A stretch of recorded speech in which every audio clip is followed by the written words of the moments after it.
What's up, everybody? Welcome to 20 Minute Wrestling Podcast. I am your host, the Scene Snob, Mick Manhattan, back again. Another week in wrestling. So, some good things to cover this week. We had a pretty good episode of Raw this past week. I kind of want to get to the bigger stuff because it is Super Bowl Sunday. I just got done watching. Go Chiefs! Good for them. Not personally a Chiefs fan. I do like Patrick Mahomes led my fantasy football team to a championship this year. So really pulling for him. So double champion for this year, and I love it. But with wrestling, let's go over to that route. We have a lot of news going on. So just to kind of touch down on some things real quick. I mean, we had some pretty good episodes of AEW and WWE, everything except for SmackDown. SmackDown for me was kind of not too great, but there are some things, because this is kind of going to be a little bit of a lighter episode, but I want to talk about what's going on in the world of WWE, because some big news came out in the past few days, not even really the past couple of days, and there's a lot of speculation swirling right now, and we don't 100% know what to think about everything. And that is that the WWE just fired its co-presidents, George Barrios and Michelle Wilson, and they longtime presidents. I mean, they were supposedly the ones who were going to take over when Vince McMahon was gone. I mean, I know a lot of people talk about Hunter taking over and Stephanie and things like that, but not so much the case in the business side of things. They would probably be more the wrestling creative side. So with this, George Barrios and Michelle Wilson were, heavily said to be the successors to Vince McMahon because they've been with him for so long when he was gone, I should say. Now they've been fired and the stock has plummeted, and there's a lot of reasons and speculation that are going out. Reasons people are giving, news outlets and such are giving. So it's kind of a crazy time, and so much is up in the air. You kind of get a little worried about it. But what does it mean? What does it mean that they were fired? They came out. Vince McMahon put out a press release saying that he and the board had just thought it was time for a change because they last year they did not do well. Now, there's a lot of factors for that. Now, I've talked about the poor quality of WWE for a while creatively. I don't think that they're giving the right pushes to the right people. I think they're trying to get behind and force the faces of the company. I don't think they're very respectful to the universe itself, WWE universe itself, the fandom, and their choices and what they think should happen. There's lots of things that they've done that just... It's left holes as a fan in their product. Now, do I want to see the WWE go away? Never. I grew up on it, and I want Vince and his company to always succeed. There is rumors out there that he wants to sell the company, and I'm telling you, I don't know. I don't know the man. I don't have a source. I don't have any of that. I will say that is BS. I don't ever see him giving up full control of his baby. Yes, he's mostly sticking with the XFL. That's starting next week, so we'll see a lot what's going on there. But no, there's no way he wants to sell the WWE. With that being said, he is 74 years old. And he is very hardcore in charge of everything that comes about. And I do think he is not making the best of choices creatively. Now, he's put new directors in the roles, but he has severely handcuffed a lot of it. So last year was a poorer product than the year before, and the year before that. I think it has been dwindling for quite some time. And with AEW coming in and everything going on in the whole world of wrestling and how things are changing, there's been a lot of hiccups, there's been a lot of turmoil, and I hope they bounce back from it. Now, no matter what, even if they didn't change anything at all and just kept going, they are good. They're good on Fox for another 5 years. There's too much money there that it's not going to be canceled. They have the Saudi Arabian money. So it will be a product. And I'm kind of glad that the turmoil is sort of happening, because I think it's going to cause. I am glad that you have AEW to fight against, and I don't want them to go anywhere. I think there should always be two or more. Two powerhouses, and the rest, of the indie houses, things like that, kind of coming up the same. But everybody should get a little slice of the pie.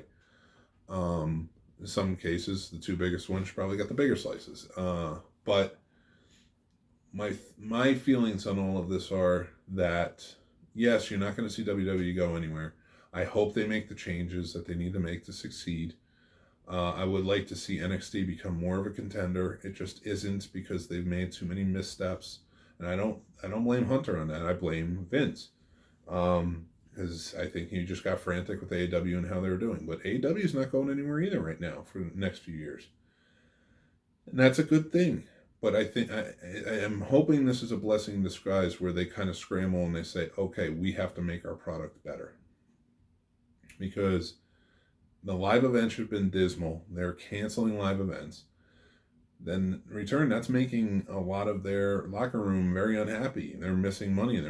That's revenue for merchandise and things like that. And it's just tough. But I mean, as supporters of wrestling, we should be supporting the WWE.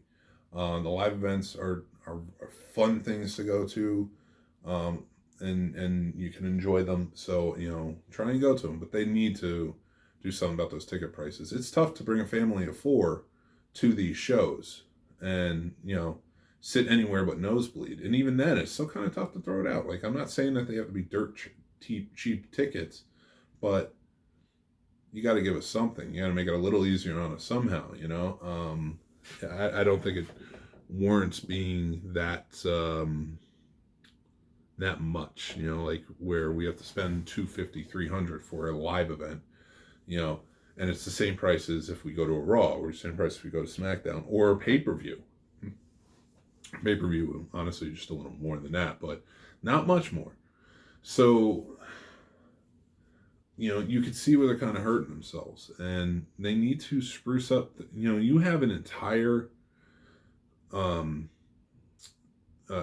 network that, to me, was a lot better 2 years ago. Now, there were kinks to work out, and they've kind of worked those out and things like that, but it was a lot more user-friendly. The interface was a lot more user-friendly. They had some good stuff on there, some good content that was older, that was fun, that was showing up on the TV. The original stuff was a lot more fun. Now it just kind of seems like it's the same things over and over and over again. And yeah, you get the pay-per-views, and that's great, but I used to go to WWE just to see what was on at that time. Now I barely ever go to WWE. Except for maybe the pay-per-views, so I can report on them. So with that, I'm bummed. I don't want them to fail, but I don't want them to keep going in the direction that they're going. I don't want them to become complacent, which I feel like they have been. I don't know where creatively it's completely handcuffed, but it is right now. And I would love to see the management get it together and figure this out. Now, I also don't know what's going to happen with the company. Now, you have stock plummeting. What does that mean? Where is this going to go? What's going to happen? It's a frightening thing. And, thinking about it, I don't want to see them fail because they've crumbled under their own weight. And I don't want 5 years to kind of be the timeline. Like, okay, we lost the deal. I don't want to see Raw go away on USA, but it doesn't have the ratings. I don't want to see NXT go away. I really think they need to stop going head-to-head with AEW. Personally, I think you need to put NXT on another night and let it be its own thing. People will watch it. It is good. Right now, it's got the older demographic.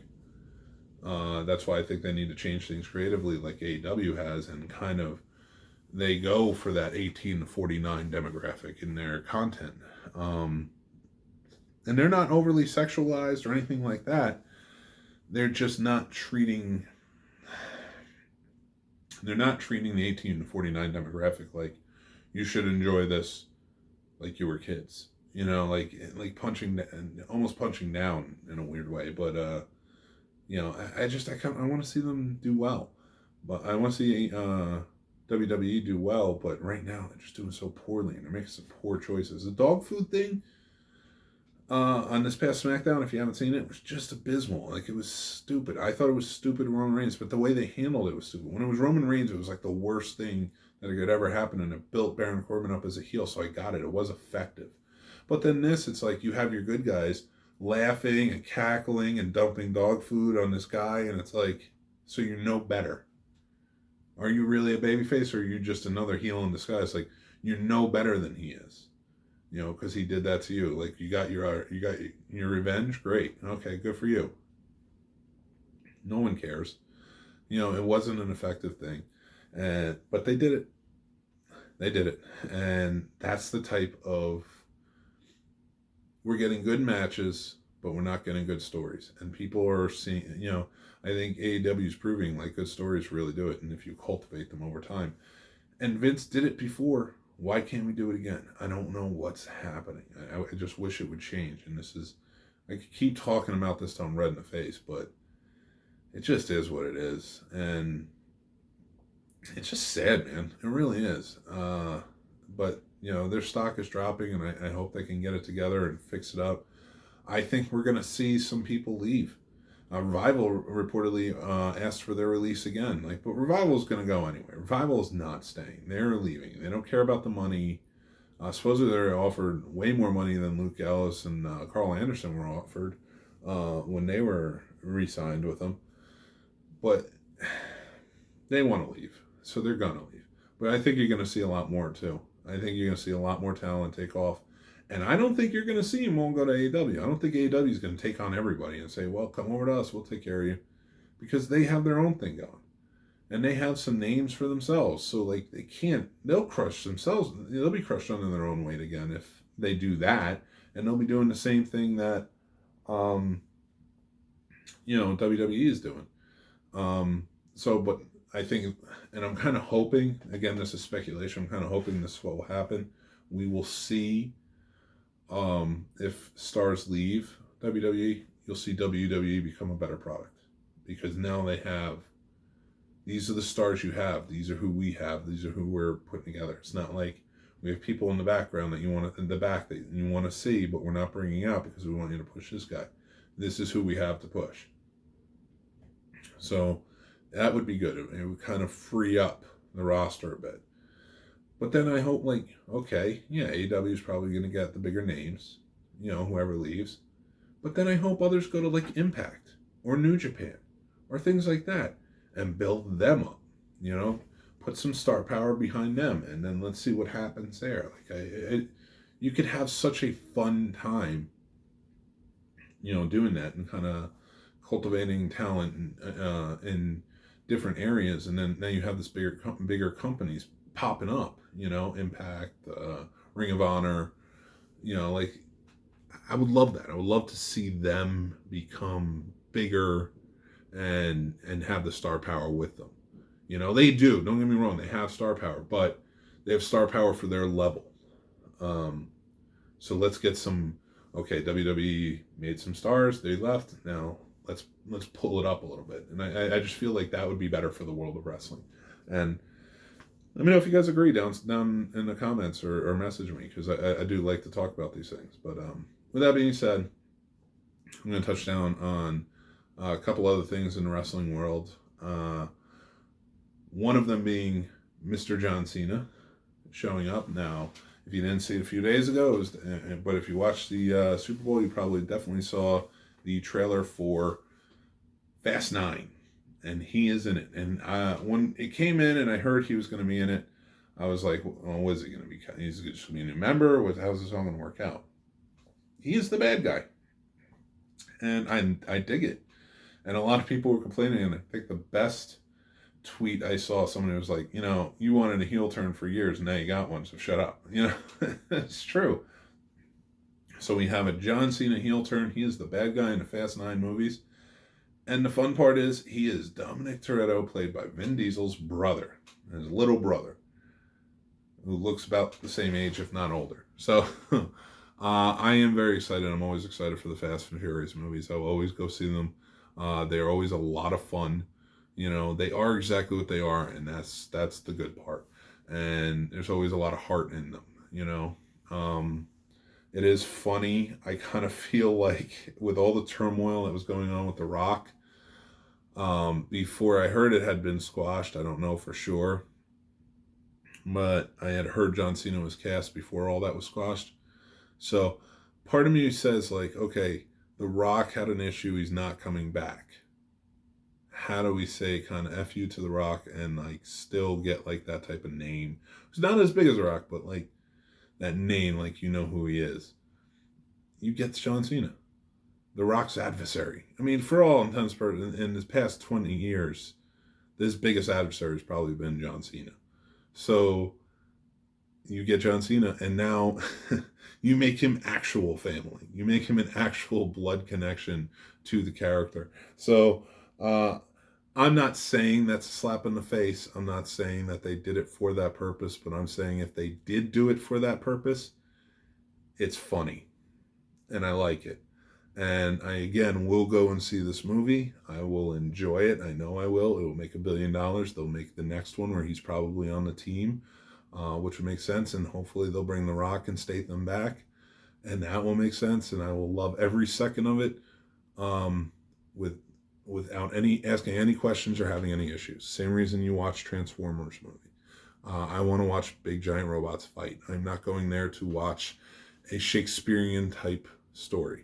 So I'm also not doing that. Although I will not compare the two because the Fast and Furious movies, like I said, they have a lot of heart. Now, they're not always big on plot, but they're interesting. You know, you have these DVD and TV thieves from 2000, 2001, when the first one came out, and now they're saving the world from nuclear holocaust. So you got to love that. This is the franchise of a generation, and I'm happy that now they are accepting the wrestling world so well, because now if you think about it, The Rock was really the first wrestler to come into that series.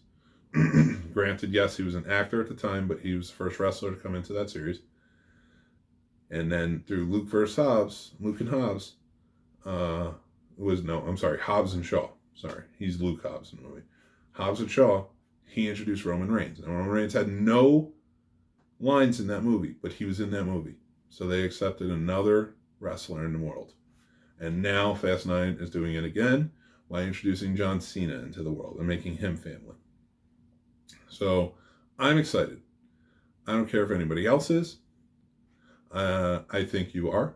I think lots of people are. And I will definitely be there to go see that movie opening weekend.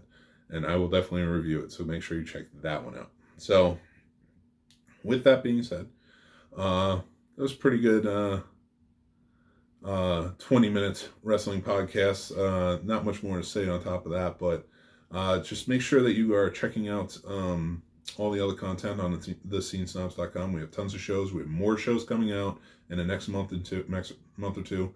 We have tons of interviews going on because we have a bunch of film festivals we're going to be working.